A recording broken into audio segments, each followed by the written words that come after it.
What is up guys, my name is MipZ and welcome back for yet another League of Legends video. So today we're playing VARUS, and VARUS is a really fun ADC actually.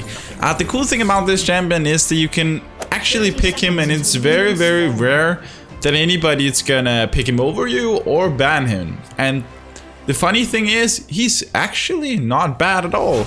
Like, this champion is frequently used in pro games as well, due to the amount of damage he can put off. He is very much a champion that works very well in team compositions made around team fighting. So that means you need some kind of front line for this guy to really strive. Not saying you can't do it without, but just saying that's where he really strives.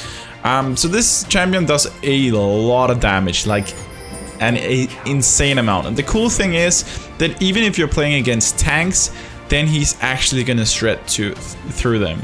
Next up, he naturally halves healing decrease, kind of like running around with an executioner's calling all the time. He has that in one of his abilities, meaning that if you're matched up against champions like Soraka, Nami, or another healing champ, then VARUS is naturally good. So yeah. Let's start off by looking at his different spells. So first of all, we have his passive, and his passive skill is very intuitive. All it does is that every time he kills a minion, he gets some attack speed for 5 seconds. It's about 20% as you start out, and then it's increased by the attack speed you have from your items as well. So if you have 30% attack speed from items, then there's going to be an extra 30% on top of what you already have, or on top of the 20% that it gives. Additionally, if you kill a champion, you're going to get 40% attack speed, which means that if you kill a champion, you're really going to start attacking insanely fast. And this is absolutely devastating to the enemy team in team fights. The fact that you can just shred through them so freaking quickly. Alright, let's see, this might be... Alright, let's get a free hit in there. See if we can kite back while shooting this guy. Alright. So that's basically his passive. Next up, we have VARUS's Q. And his Q is probably his most iconic spell. It's what most people know. It's this arrow called Piercing Arrow that he can shoot really far. The longer he charges his Q, the more damage it deals, which is super cool. Another feature of it is that if this arrow, this Q, hits a enemy player, like a champion, then it's gonna have 4 seconds cut off its cooldown, meaning that you'll be able to cast it faster if you hit a champion with it. Alright, we're gonna be able to burst this guy down. And we'll be able to kill this guy too. There we go, nice. Alright. So, next up we have ORW. And ORW is what gets a lot of people confused. Because ORW has two sides of it. It has a passive and an active. So let's start out with the passive side of it. Because that's what confuses most people. The passive side of VARUS's W is that he applies what is called Blight. And I think the best way to explain Blight is kind of, if you think of it, it's basically, it's not the same as a Vayne Silver Bolt, but it's basically this debuff it puts onto a target. And this debuff does it does a little bit of damage, but that's not really the point of it. That's minor. What's really cool about it is that it actually let's see if we can get an extra. Let's get that. What's really cool about it is that for each of the stacks you apply of this Blight, you can apply a maximum of 3 Blight onto a target, and all of your other abilities, your Q and your E, does a lot of extra damage if you activate this Blight by hitting an ability on him. Then it's going to release this Blight, and this Blight actually gives a percentage of damage of their maximum health. So it does a huge amount of damage. So ideally, you always, before you're using your Q or your E, you want to get 3 stacks of Blight onto a target to do the maximum amount of damage. Also, your Q stacks with your Blight, meaning that if you have Blight on a target, then the longer you charge up your Q, then the more damage the Blight stack is also gonna deal once it explodes. It's kind of difficult, but you can see the Blight is this purple thing. Let's shoot something that doesn't die instantly, but you shoot it twice, then it gets 2 stacks. If we can do it on a target that doesn't die, let's do it on that one. You can see the stacks coming on top of it. There's 3 stacks on it now, meaning that is the maximum amount of damage it's gonna take if I pop off a spell. So if I pop Q or E on it, it's gonna do the maximum amount of damage. All right, let's put this. Whoop. And we're gonna deal a good chunk of damage there. All right. So the active side of your W, and this is the one that you just saw me use, is that you can click it, and when you click it, it's gonna deal your next piercing arrow, meaning your next Q, is gonna deal a ton more damage. It's gonna deal a lot more damage based on the enemy player's maximum health. So this is really, really good for initial burst. Like, you can do so much burst on it, and especially after you get this Blight on. So ideally, you always want to try and get Blight on before shooting your spells, because that's how you do the maximum amount of damage. All right, so these guys are going. Oh, this is bad. I'm gonna flash out just because we know this guy's here. See if we can punish this guy. Oh, he flashed. Rip. All right. We tried to punish him though, and it went okay. This is not too bad. I need to be careful here though. Let's see. We got Lee coming in from the backside. Gonna pop my E in there. That's gonna deal a good chunk of damage as well. So both of them are pretty low. Alright, so now that we explained the W, and the W is the most complicated one, it's the one that gives the Blight on the target. Like, let's just simplify it real nice. It puts Blight on a target as you auto-attack it. You can maximum have 3 stacks of Blight, and each stack increases your damage of your Q and your E. Oh, crap. Nice, nice, nice. Good job, good job. Wow. That was real scary. So that's the simple version, and then the other side of it is, as we talked about, the active side, that when you click your Q, then your next piercing arrow is going to deal a lot more damage, but it has a really long cooldown. Whoop. There we go. Another free kill. Alright, let's go back. Next up we have our E. Our E, I actually don't remember the name of it, what's it called? Hail of Arrows. Very easy, very intuitive name. But our E ability is called Hail of Arrows, and this one's very, very cool. As we just talked about, then when you use your E or your Q, then you deal a lot more damage if the target has Blight applied to it. So you want some Blight applied to it, but the cool thing about the E, and this is why you want to use it very early in the engage, you often want to use this as your first ability before your Q, and that's because, for one, it slows the target, and secondly, it does the same thing as Grievous Wounds. It ensures that your target has healing decrease on it, meaning that it takes off 40% healing on the target, such that if they pop their healing ability, their Summoner Heal, they have a Soraka, a Nami, or something else that heals them, then that healing is going to be reduced by 40% naturally if you just make sure that you pop your Q on them. So that is a very, very neat ability, and one of the reasons why he's such a good team fighter, despite the fact that he absolutely shreds just about anyone. And lastly, we have our ult, and our ult is a very fun ability to use. You kind of feel like an assassin using it from a safe distance, but what it does is that you actually just it has a very far distance you can throw it. See if I just turn this way. You can throw it this far, which is a long distance. Oh, let's see if I can get... Oh, he has a controller too. Nice. But you want to throw it... what it does is that when you throw this thing, it's going to snare the target you hit. If you hit it, of course, it's a skill shot. It's going to snare the target, and it's going to apply 3 Blight to it.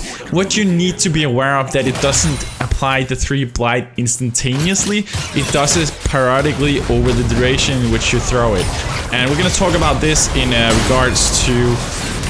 Whoop. This is really bad, actually. This is terrible. I'm gonna see if I can get out of this. Yeah, we'll be. Let's see if I can get my Q down there.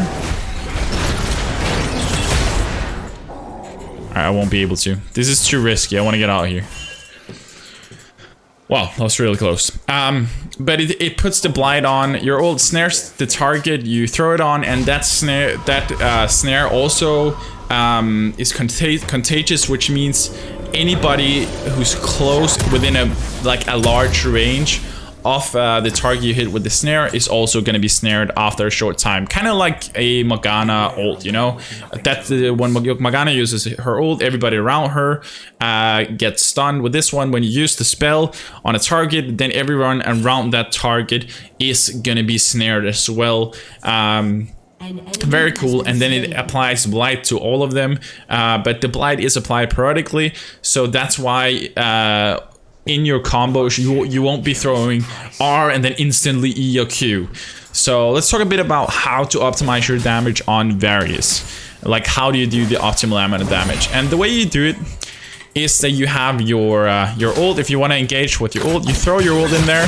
You do 1 auto attack, because your ult is straight away going to give 1 Blight to them. Then, while you do an auto attack, then you're going to give it a Blight from the auto attack, and then your R is automatically, through the periodic duration, going to give a Blight more, meaning that you hit max Blight. From here, you want to throw your E in there, and that is going to do max damage on your E. So you do R, auto attack, E, and then from here, what you want to do is you want to try and do 2 auto attacks, which means that you still have 1 Blight left from your periodic. Oh, whoop. We can actually go into this. So you want to do that, and there. Whoop. Can we get this guy down as well? Did you guys see what just shredding through him? And that Caitlyn died so freaking quickly. Let's try and talk about the combo again. Whoop. Oh, whoa. He's getting help now.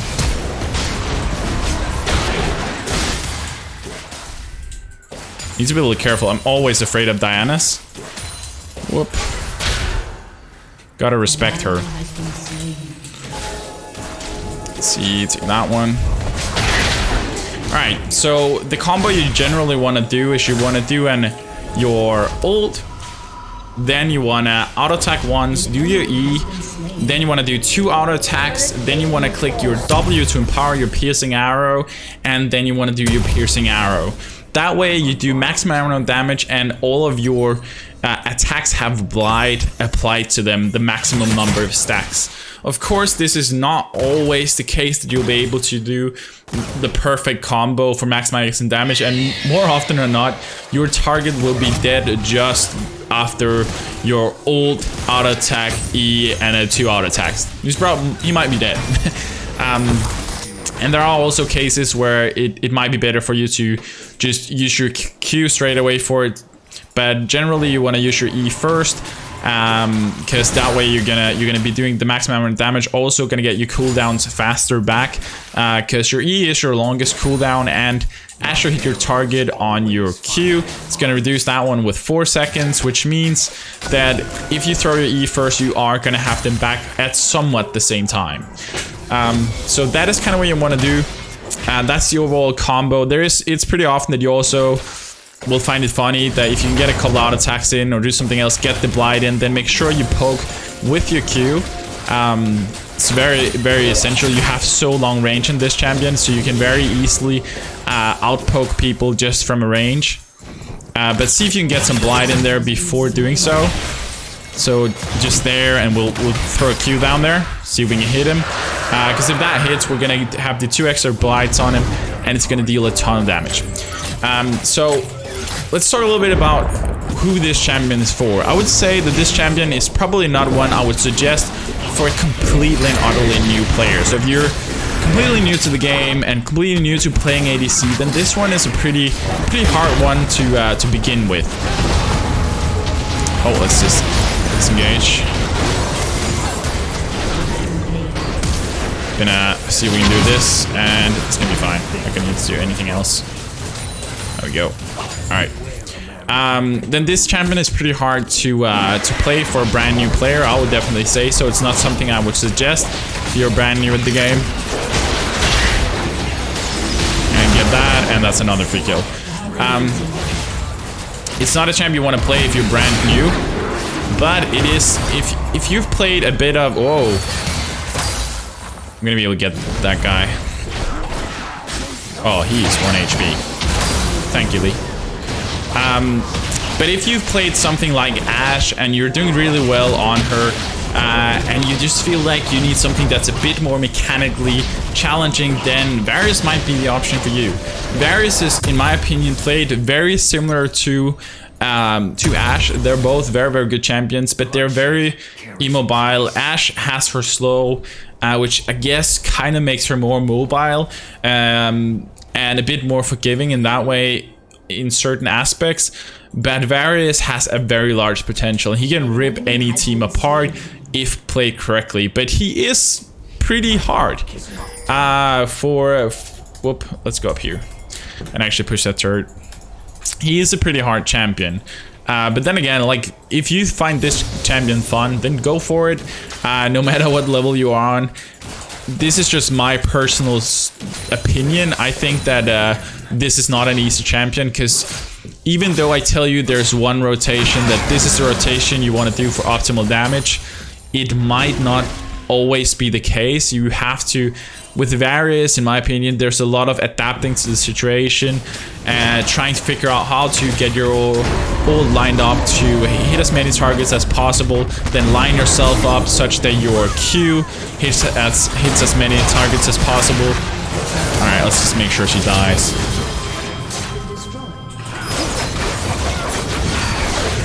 Wow. I'm not even mad. That was actually a good job surviving. Oh well, we're gonna get the turret, so I guess that's fine. But yeah, in my opinion, this is a pretty difficult champ to pull off. But if you're playing for a team composition and playing for team fights and have a good front line, then this champ is absolutely amazing. He is definitely a hyper carry. Let's see if we can get some damage off. All right, not the target I was aiming for. So right now we are really in a team phase, which is really nice, and I have a good strong front line. I might actually, okay, I need to help these guys. Whoop.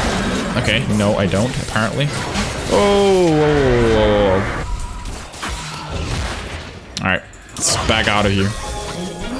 That was a complete stupid thing by me, by the way, standing here killing that one. And then even failing it, making it even worse. I think that might actually just killed my teammates. I'm really sorry, guys.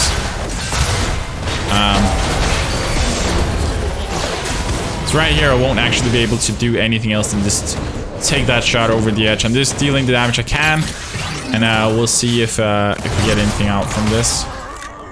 We're gonna just keep an eye out. Okay, I don't think so. I don't think this is gonna be worth anything. I feel like we need it back. We're going to be able to finish our Rage Blade.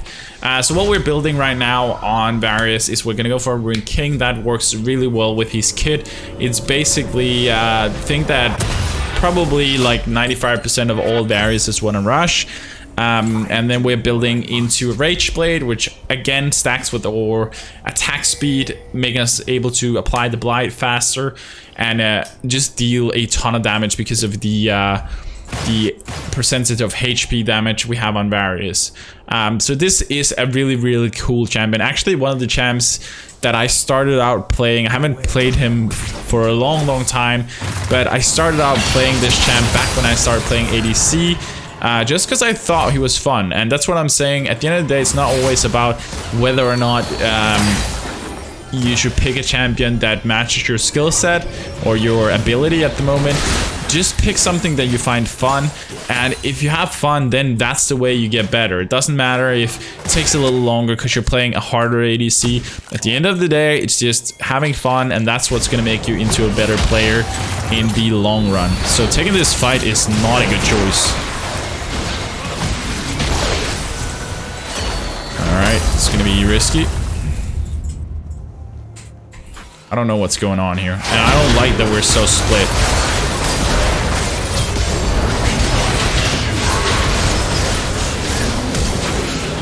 Can we get that guy? Thank you. Alright, so we got 2 people, which is not a lot, but we'll be able to easily take the Fire Drake and probably let's go Baron after. We could do Baron probably. I don't know if people are too low, they might be. Okay, they are. We have Smite ready, he does have Smite. Please don't die. If he... Oh my god, why didn't he smite it? Oh, he used his Smite on something else. I thought he had it ready. Oh, well, that sucked. Alright, let's go take... can we take Baron? He has Smite ready, so let's go get it. Oh, he got stun knocked up. NP body. Alright. Let's do this. So let's just use our abilities in this one, make sure that we get down as fast as possible, because honestly, I don't want there to be any chance that the enemy team comes and get this Baron. It should be a free one for us. The fact that they just stole Infernal Drake is really freaking sad.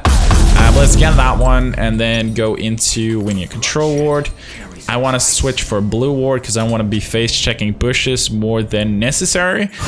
And I think we're going to run down here, make sure we get a little bit of farm, because our farm is not on pair right now. We're pretty far behind where I would like to be. I would like to be just under 200 farm at this point, and we are not even close. So let's make sure we just farm a little bit here. Get some of this jungle. Alright, let's see. It seems like our team might be getting into a fight. But I want to wait for Lee Sin, because we don't want to force a fight on a 4v5. That is unnecessary. Alright, let's pop a ward there. Gonna be able to steal this one. I'm gonna put in a control ward down here. So get this. Also now I have my Rage Blade stacked up, which is nice. So if the fight starts, we might actually be able to go kill this guy. Alright, no. Let's go in from the side here. Start pushing the turret and do our work. I can stop that back. Nice. Good job. I'm not gonna use my ult on that guy because he's already dead. So that seems fairly pointless.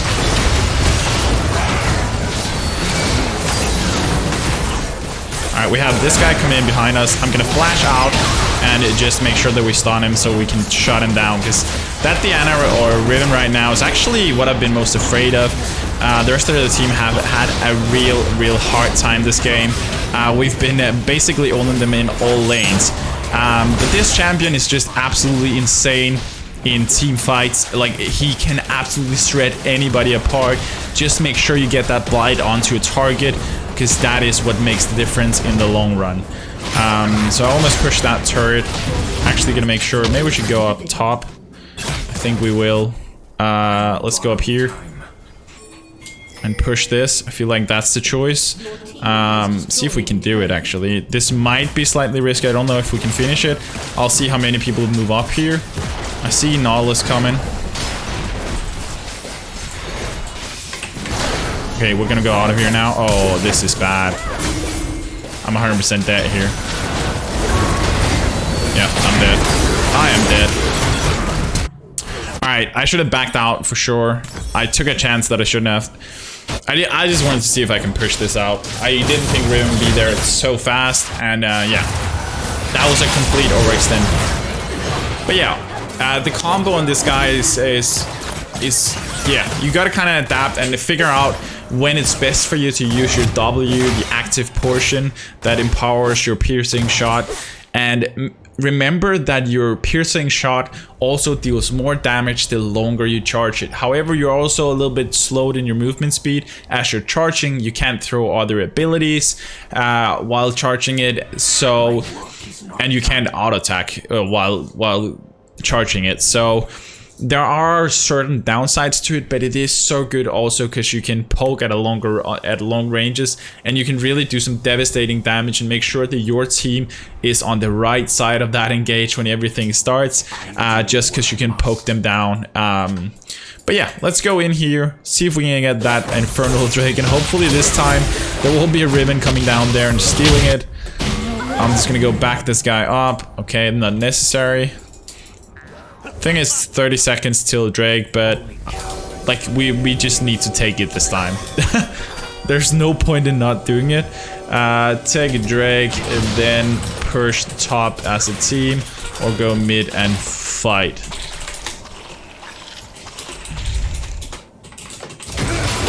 Okay, so right here, okay, that's gonna be a free kill. Nice. Okay, so we have two options. The safe one is just go top and push after this Drake, because both the bot lane and the mid lane is automatically pushing in, which means that they have to sacrifice one man that either has to stay and push the waves back, or periodically run down there to push it back, which means that we can force a 5v4 fight. Of course, they are going to have a turret here, so that's the only downside to going in this way. But it is also going to make sure that we are outnumbering them, since they have 2 inhibs down. And that's why this is the safe choice, even though there's a turret. But yeah, we could also choose to just go in mid and just go for a fight and be like, okay, we're just going to go all in on this. That is also an option, but I wouldn't say that's the ideal way to go for it. Let's go down here. We're gonna throw in my ult. It's gonna apply some Blight, and we're gonna make sure that whoop, guy's dead. I'm probably gonna die here. Nope. All right, we survived. Luckily, there's still a Diana left, but I think she went AFK now. But we got a lot of attack speed as well at the end there for killing champions. That passive is really, really devastating.